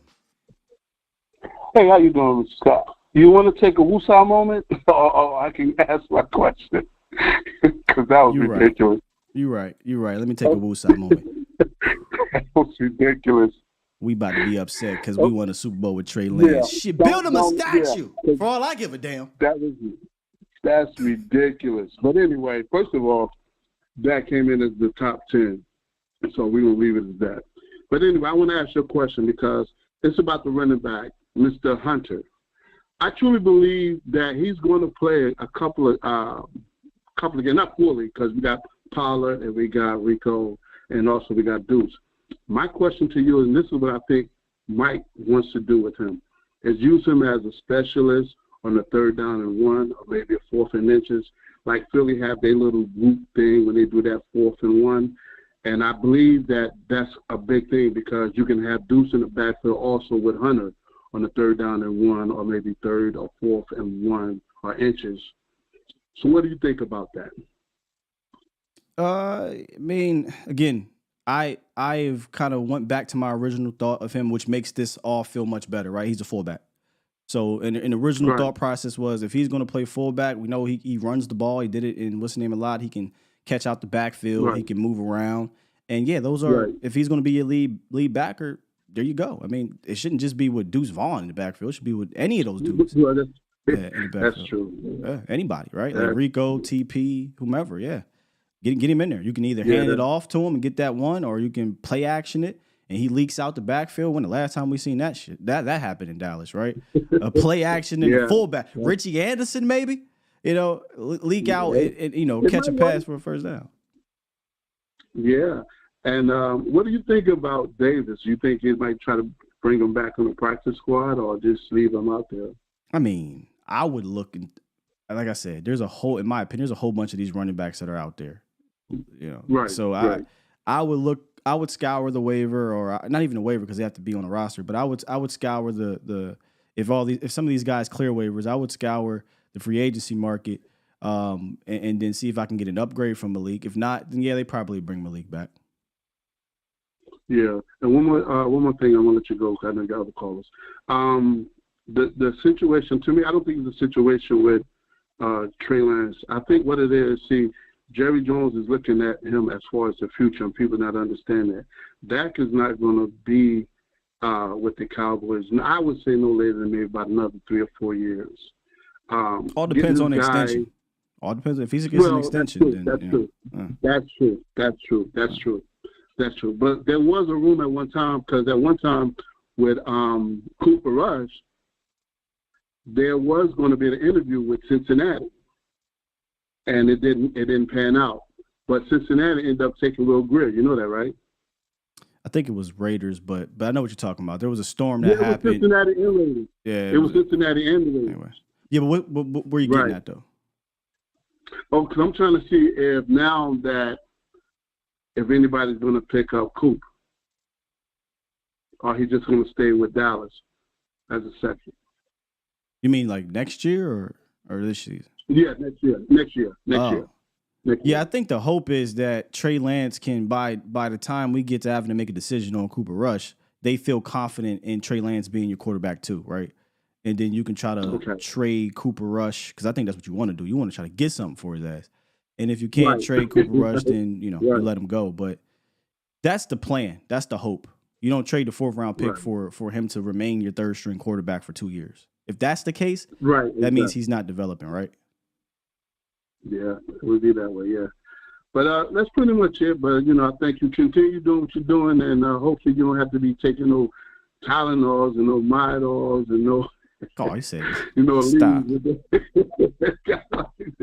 No, you keep doing what you're doing. And by the way, I've been a Cowboys fan since '75, so I'm back there with New House and Northern guys. Yeah, but I love the way you guys.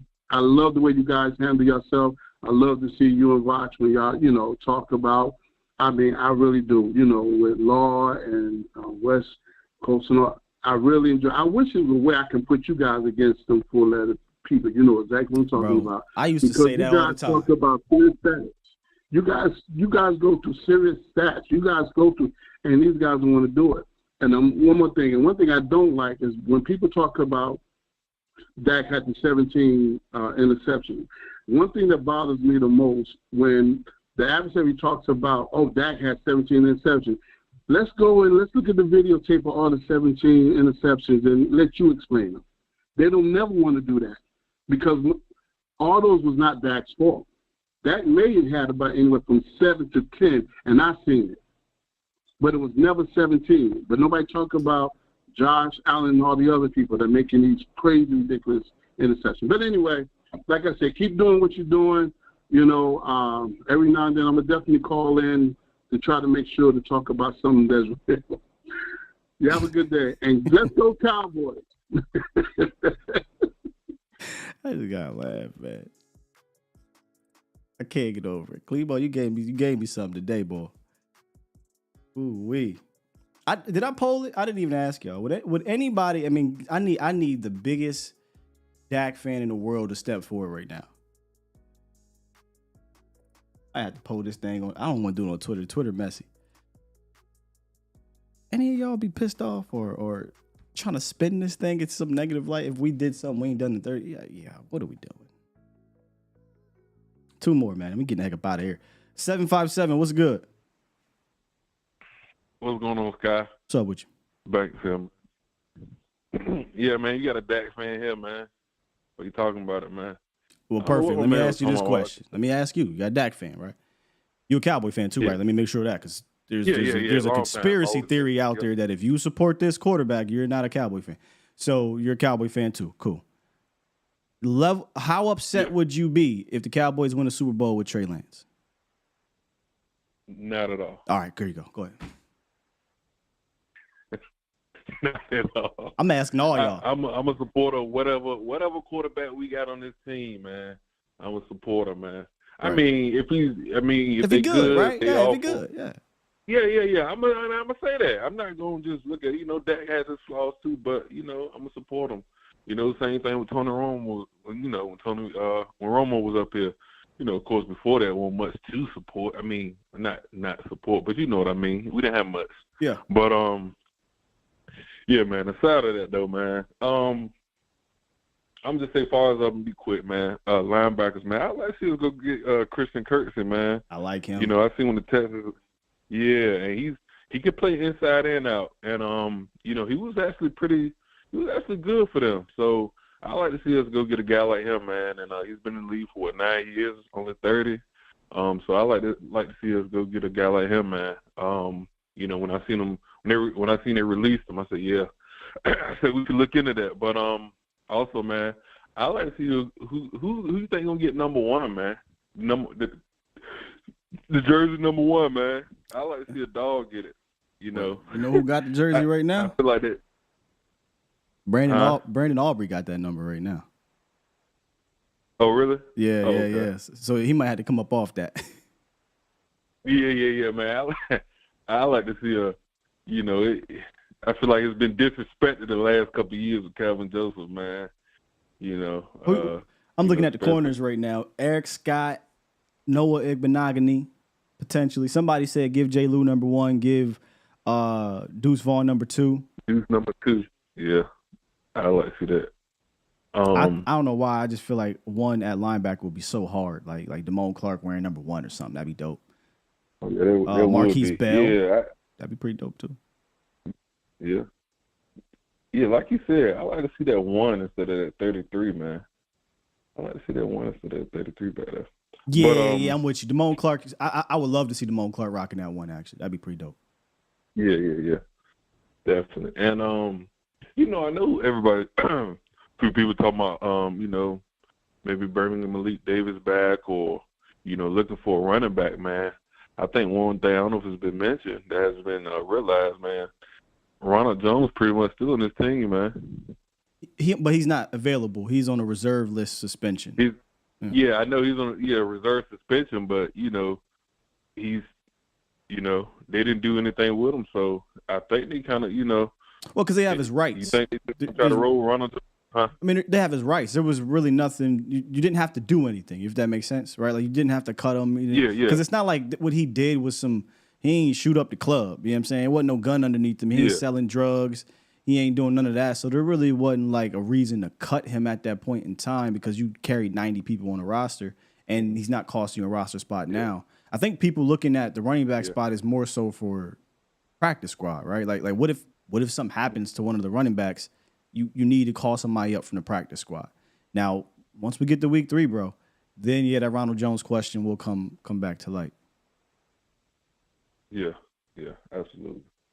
I'm just asking, man. I was looking at Ronald Jones. I don't think he was kind of giving a fair shake. I think he's pretty decent. I think he, when given a chance. So. He got unlucky, if anything. He got hurt. So it's hard to say he didn't get a fair shake. He got hurt before preseason started, like literally like right before the first game. No, I'm not talking about with us. I'm not talking about with us. I'm just talking about when he was down in Tampa. Yeah. Because, he had a good year before they went and got Oh, for sure. Look, I'll say this. Some people might not like it. I'll say it. I think he would have had a better preseason than Malik Davis. That's for sure. Yeah, absolutely. But I think he can be that kind of that thumper for us. If given a chance. But I guess we'll see how that goes. Like I said, we got 2 weeks.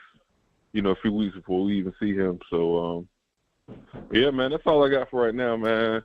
That guy with the Dak stuff, the Dak supporter, but if Trey Lance, that was so whatever, strange. It kind of threw me off, Threw you off. Threw me off. It gave me a headache. Yeah, it was all over. But I guess I kind of see what he's saying, man, to a certain extent. I guess he's saying, people saying pretty much, because you got the people that say that, Trey Lance can't supplant Dak at some point in time, I guess, as the starter, like they like Dak can't do no wrong. I guess that's what he was trying. Yeah, he should have started with the whole. I think there's a group of people who overly protect or whatever it is. He should have started with that because it was going all over the place at first, and then the example of if he wins the Super Bowl, there's going to be people that's going to be upset, and that's just crazy. That's madness. It's madness. But I don't know anybody. I don't care if you're the biggest Dak fan ever. I don't think they'll just, be mad because Trey Lance went and won a Super Bowl. I don't even think, at that point in time, I don't even think they'd be thinking about that. No. All you can think is, all you know is we won a Super Bowl, and you ready. I know me personally, and to be real quick, I know me personally, we win the Super Bowl, I'm going talking trash, I'm on every social platform, I'm talking junk to the next season. So I ain't even gonna be thinking about none of that. So, yeah. They can get tired of me, but that's all I got, man. All right, man. Salute. Okay, we got an overprotector in there. Would you be mad, Belize? Doubt it. Last one, man. I'm on a time crunch now, for real. Now, 469, what's up? What's going on with Skywalker Field? What's good with you? Nothing much, man. So I'm gonna start with the 53-man roster first. Okay. Again, I ain't mentioned this. Bishop or fine above the rest, man. Fine above the rest. All right, let me put you in there. Fine. Flying above the rest. Flying. Got you. Flying above the rest. What's up? Yeah, man. So I called into the show last week for the first time ever. This is my second time calling into the show. I just subscribed to you last week as well. I'm really digging your show, man. Okay, appreciate it, man. So you're fairly new around here. Buckle up, man. The season's fun. Oh, yeah. I've been following Law Nation for like 3 years now, and then I hopped on yours. I follow UJ Tuck. I like you guys a lot, man. So, but let me go and get into it. So with the 53-man roster, I'm super happy we kept Hunter. Very, very happy we kept him, man. We needed a good fullback. He's going to fit in perfectly with this Texas Coast offense that we're going to run. Super happy we kept Jalen Brooks. I personally thought they was going to go with Dennis Houston, but they went with Jalen Brooks. Can't get mad at that because the dude balled out. He didn't ball out all that well in the preseason games, but that was Weird and Cooper Rush. In practice, training camp, he looked good with Dak. So I get why they kept him. I think they'll bring him back. I think they'll bring Houston back to the practice squad. Or try it. 100%. Yeah, 100%. Now, I agree with you, man. With the linebacker lack of depth that we had, I really saw Isaiah Land making his team because he could come off the edge. But, man, in my opinion, he has some flexibility. He can play a little bit of linebacker, too, as long as you got him going downhill. I believe he got a little bit of flexibility. That's where I push back on you, brother. I think that's fine. Yeah, I think that was the initial plan. That was the initial plan. Like, he was doing some linebacker things early in camps, like not training camp, like rookie mini camp and OTAs. And I think they figured out that'll be a no for me, dog. And they just kept him there at edge, and they used Tyrus Wheat in that situation. Okay. I feel that. But regardless, I hate we lost him, man. I hate we lost him, right? Yeah, I'd have kept him over. Nice, I would have personally kept him over Neville Gallimore. I'd have kept him over Hunter Lipke. I'd have kept him over Jalen Brooks. I'd have kept him over a couple dudes for sure. I'm more for Gallimore. I couldn't agree, but I get why they did that because they cut Bohanna. So I get why they had to do that. Yeah. Even though we talking about a 1-tick versus 3-tick, overall I still get it. But that's pretty much it, man. The roster's pretty much solidified. We was really just looking at the bottom end guys. Who's gonna be these last few guys? Oh, my last one. Wanye Thomas, man. I love the guy's story. I got to go on Twitter and look up his story on some of the things he's been through, man. I love the story of him, man. I'm happy he made the team. He's making his family proud. And I think he's going to give us a little bit of what Deron Bland gave us last year in the season. I think he's going to come in and shake some stuff up. He's going to surprise a lot of people. Well, the problem is, and I hate this because in order for Wanye Thomas to make that type of impact, somebody has to get hurt or somebody has to be playing piss poor. And the latter, I can't see Donovan Wilson, Jaron Kearse, or Malik Hooker playing piss poor. But I agree. It's going to be the injury. The good thing is though, if one of those guys get hurt, we got the depth that we feel excited about if somebody has to step in. Spot on. Now that I've been over the 15-man roster and my personal opinions about it, let me get on this Trey Lance and Dak Prescott thing. So I'm going to start off with here first. When Dak Prescott broke his ankle, I was sitting in my living room and I bust out in tears. That's how bad I hurt for the man. I love Dak Prescott. Support the man 100%. I was one of the Cowboys fans that was pretty much, I don't know if I by myself now, but I was one of the Cowboys fans saying if the Cowboys didn't pay Dak, I was willing to no longer be a Cowboy fan because of how in the past the Cowboys have had a good history of having a black quarterback. We finally have one that is good, so that's how strongly I support Dak Prescott. So I don't mean to troll you, but are you more of a Dak Prescott fan or a Cowboy fan? Oh, Cowboy fan, 100%. And I'm about to give y'all my. Sound like you was a Dak Prescott fan. No, I'm a big fan. Ain't no shame in my game. I'm a big fan of Dak Prescott. All right. Straight up. With all that being said, we're going to go back a little history. We have not won the Super Bowl since the 1995-1996 season. That's the last time we won a Super Bowl. I myself am 27 years old. That's how long it's been since the Cowboys has won the Super Bowl. And I was born in 96. Since then, we've had numerous quarterbacks. The longest quarterback we held on to the longest before Dak was Tony Romo for 14 years. Never reached the NFC Championship game. We've had Dak Prescott on his roster for 8 seasons now. Have not reached the NFC Championship game. These are just facts, people. This is the 8th one, yeah. Yeah, that's what I'm saying. We've had him. I'm not saying he started, but we've had him for eight seasons. 7. You know, this is the 8th one, but just giving you. Yeah. Look, no, you're right. I was kind of speaking this one into existence because we're in the season. Gotcha. But I got you. Yeah. So and still, have not reached the NFC Championship game. Mm-hmm. Yes, we all know. Going back for Romo, there's various of reasons. I'm not saying excuses, but various of reasons on why our teams over the past 27 years have not made it back. But reality that we have not. Yeah. We cannot, as a nation, sit here and be like, why won't Jerry Jones? Why won't Jerry Jones do this? Why won't he do that to try to better our team? And then he go out and do such, and then we mad about it. We can't do that. We've had Dak for 7 seasons going into his eighth season now. Whether you love Dak or hate Dak, that does not matter. If you support the team, do you love this move? Because it's just about making the team better. Like you, I won't give a damn if it's Trey Lance that gets us to the Super Bowl. I just want to get there. I don't care if Kellen Moore came back suited up and won the Super Bowl for the Cowboys. Exactly.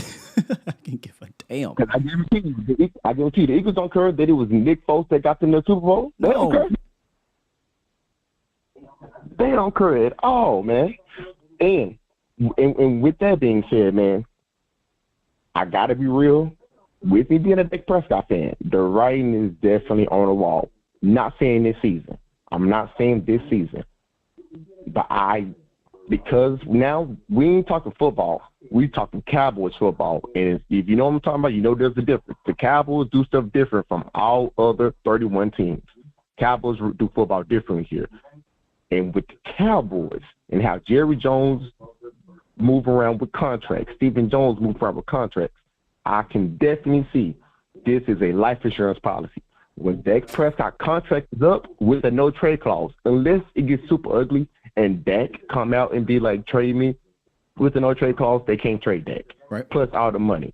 So with that being said, Jerry, don't stick it out with Dak and let him be here unless Dak decides he wants to leave and he goes to the front office. But I don't see Dak getting an extension unless Dak takes us to the Super Bowl and win this year. If he don't do that, they're gonna let him finish out the contract, but then they won't resign him. They're gonna go ahead, go with the young guy, take their money that they was going to give for Dak for the extension, and put it in for CeeDee Lamb, and then load up for Parsons next year. That's what they would end up doing, in my opinion. So to be clear, the only way Dak Prescott, in your eyes, sees an extension is if he wins the Super Bowl. Correct, because Jerry, as we see, is already looking at the future. Going to trading a 4th-round pick for a 23-year-old quarterback that was taken in the 3rd overall pick, that's only, if I'm not mistaken, like the 2nd year of his rookie contract.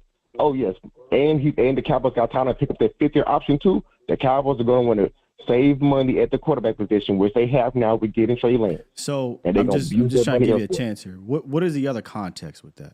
Is it just flat? Because is it just flat out? If this guy does not win the Super Bowl this year, they're going to let him play on a $60 million cap hit in 2024, all for the hopes of Trey Lance developing into your franchise quarterback by 2025, to where you're going to have to either A, extend Trey Lance on a massive deal if he's shown that he can be a franchise quarterback, or B, let him play out his last year of his deal. And then if he balls out, you extend him on a massive deal as well. So that's just making it clear.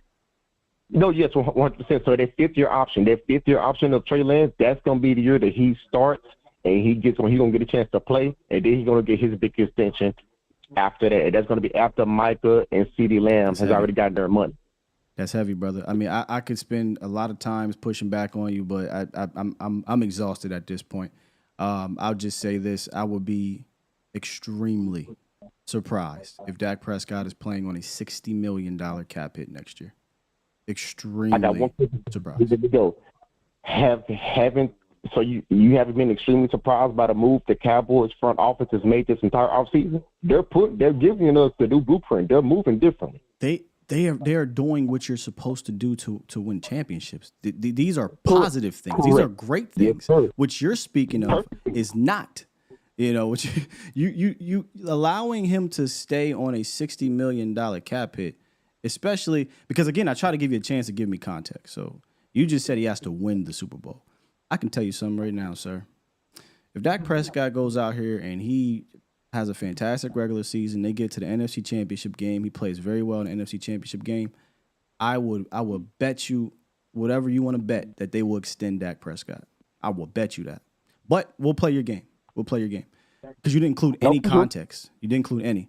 But your game is that he absolutely has to win the Super Bowl, or they're going to move on for a kid who is not nearly ready. Because you didn't even include that context either, because we could play this game. No, I'm not saying this year. I'm saying in 2 years. That's going to give Trey Lance time. But here's the context. Here's the context. What if Trey ain't ready? What if Trey's not good enough? He will be. Wait a minute. That's why we have the coaching staff. So wait. So clairvoyantly, because that's what you're acting. That's what you're doing. Trey Lance will be ready but Dak won't win. That's what you're saying. I didn't say Dak won't win. So then Dak will what? Because Trey will be ready. Dak will what? Let me get your opinion on that. Okay, no problem. So in 2 years, because Dak got 2 more years on the contract. In 2 years, Trey Lance will be ready. Okay, and in 2 years, Dak Prescott will what? In 2 years, Dak Prescott will continue to push the bar, but no matter what, Jerry Jones is going to get rid of Dak Prescott. I'm looking for a definite, because you're definitely saying Trey Lance in 2 years will be ready to be a franchise quarterback. By two years in, Dak Prescott will have done what? If he has not won the Super Bowl, he's going to do the same thing he's been doing. No. See, this is what I didn't want to do, but I'm already here, so damn it, I'm just going through with it, sir. You're speaking in absolutes for one player and then hypotheticals for another. You absolutely believe Trey Lance will be ready to be a franchise quarterback by 2025. Dak Prescott by 2025 will have done what? And speak in absolutes. That way we can add context to this thing. Okay. By 2025, Dak Prescott would have, realistically, he would have gotten us to an NFC Championship game. Okay. So do you see? But that won't be enough for Jerry Jones. Okay. Which is why he would be gone. Because, again, it's been over 27 years since we've won. It's been also over 27 years since we've got there, too. The Correct. NFC Championship game. Of course. So 100%. Dak Prescott, and let me just, one more, and then we can end it. Do you think he'll get to the NFC Championship game this year? Like, if we're speaking of absolutes? Yes. This year, I'm thinking we're going to the Super Bowl and we're going to win this year. I got all the faith. Dak is the perfect quarterback for our team this year. We're locked and loaded, man. So in all three phases. So in closing for me, okay, you believe Dak will get to the NFC Championship game and that won't be enough for him to get extended, right? If they don't go to the Super Bowl. No, but not because it's play. I got you. No, but not because of his play, because of the Jones ego. We can't ignore that. We're not talking football. We're talking Cowboys football, and there's a difference there. Okay. All right. I'll just leave it at that. You know, I think we're going to be on two different sides on that part. I don't think I need to explain deeply and why. If Dak leads you to a place they haven't been in 30 years almost, I find it hard to believe he's just going to throw that away, knowing he's got a quarterback that can get you to that point and possibly the next point, because if 3 years in a row there'll be progression. He's a pros pro. He's a great leader on and off the field. He's everything you want in a franchise quarterback. And now you mean to tell me he wins multiple games? I find that hard to believe. But that is something that's interesting. It's another. I haven't heard that one yet. But the only reason why it would go that way is because they've already. Now, we don't have this conversation if they don't ever make the trade for Trey Lance. But the fact that they traded for Trey Lance, it changes the whole dynamic of Dak's future. I think Dak Prescott controls his future. If Dak Prescott is awful, Dak Prescott won't be here. If Dak Prescott wins, like you said, multiple games in the postseason and gets to the NFC Championship game, me personally, Skywalker Still, I believe he'll be here long term. I don't even think it's a conversation, but I get it. I get it. We're looking into we're trying to dig deeper into this Trey Lance thing, and your thing is that Trey Lance 100% is here to replace Dak if Dak can't get it done, but your can't get it done is win a Super Bowl. Oh yeah, because that's Jerry Jones' standard. He's made that no secret. He said multiple times he got more years behind him than in front of him, and he's trying to get one more in. You think that's Jerry Jones? Okay. You think that's Jerry Jones' standard? Why do you think Jerry Jones make the trade without consulting with Mike McCarthy? He ain't. Wait a minute. You think Trey Lance right now is a Super Bowl winning quarterback? No, that's not what I said. I said, why do you think? Well, you said that's a standard. So you're saying he's making a trade because the standard is to win the Super Bowl, and that you believe that Jerry Jones made this trade because you think he can be the guy to win the Super Bowl.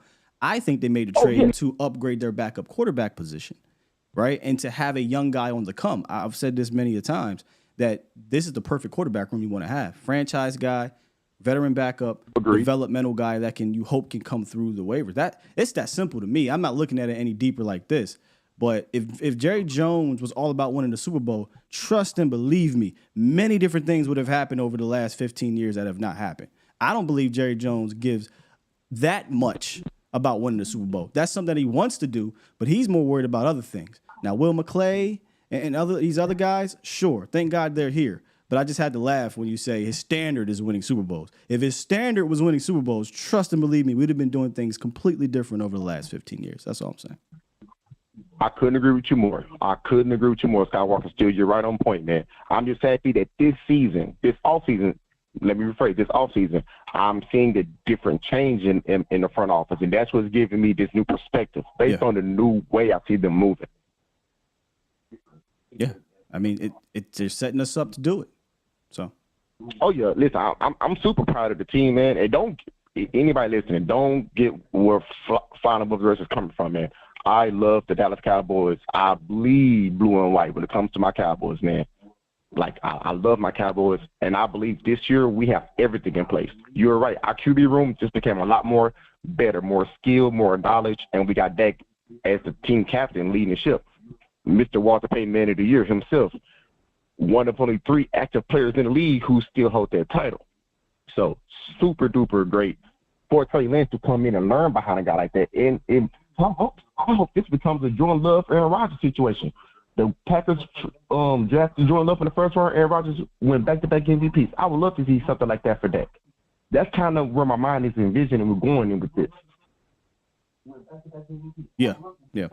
I mean, I see. I get where you're coming from. I just the premise I just disagree with. I do think if we get to the Super Bowl or NFC Championship game, he will 100% extend them. You believe he won't? I think it's just that simple. Hey, look, that's fair. Oh yeah, but man, you know the beauty of this conversation is, man. Think about what we're talking about here.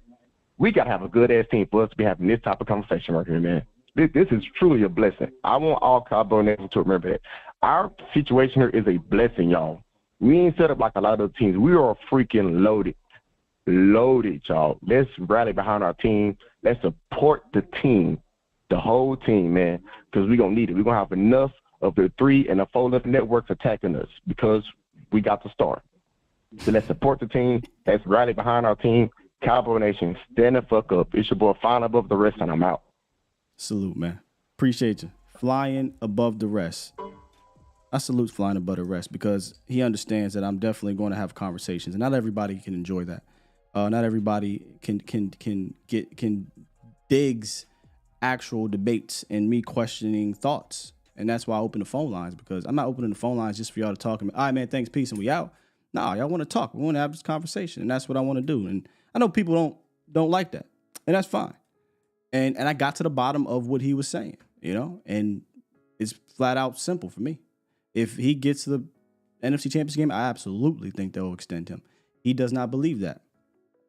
He believes they'll let him play on the $60 million.